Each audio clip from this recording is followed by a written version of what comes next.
এই ভাইটা কবরস্থান ঝাড়ু দিচ্ছিল।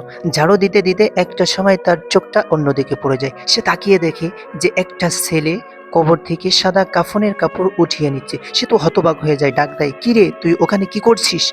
তখন সে তার দিকে তাকিয়ে ভয়ে ওইখান থেকে দৌড়ে পালিয়ে যায়। সঙ্গে সঙ্গে ওই ছেলেটাও তার পিছু নিতে থাকে। দৌড়াইতে দৌড়াইতে তাকে হারিয়ে ফেলে। তার সাথে আর দেখা হয় না। তখন সে চিন্তা করে, আমি তো তোর বাড়ি চিনি, অবশ্যই আমি তোর বাড়িতে যাব এবং তোকে দেখে নেব। সে দৌড়ে তাদের বন্ধুর কাছে আসে, এসে সব ঘটনা খুলে বলে, "বন্ধু দেখ, ওই ছেলেটা কবর থেকে এইভাবে কাফনে কাপড় নিয়ে যাচ্ছে।" "কি বলিস বন্ধু, এ কথা? চল, আমরা ওকে যেহেতু চিনি, ওর বাড়িতে আমরা যাব, চল।"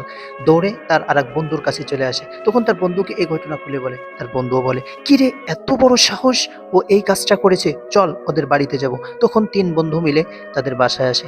"মা, আপনার কোনো চিন্তা নেই, আমি আপনার কাপড়টা নিয়ে আসছি।" কারণ এই মায়ের সন্তান মারা গেছে, কাফনের কাপড় কেনার জন্য কোনো টাকা ছিল না।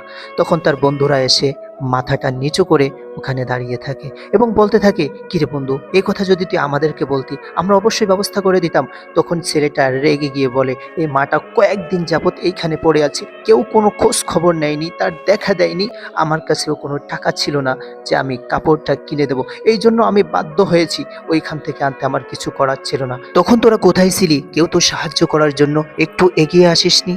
আমার এটা করা ছাড়া আর কিচ্ছু করার ছিল না ভাই, এই জন্য আমি কাজটা করেছি।" তখন তাদের চোখ দিয়ে অশ্রু বের হতে লাগলো। প্রিয় বন্ধুরা, হয়তো অনেক সময় অনেকের এরকম ঘটনা ঘটে যায়। আর ইসলামিক ভিডিওগুলো ভালো লাগলে অবশ্যই শেয়ার করে দিবেন।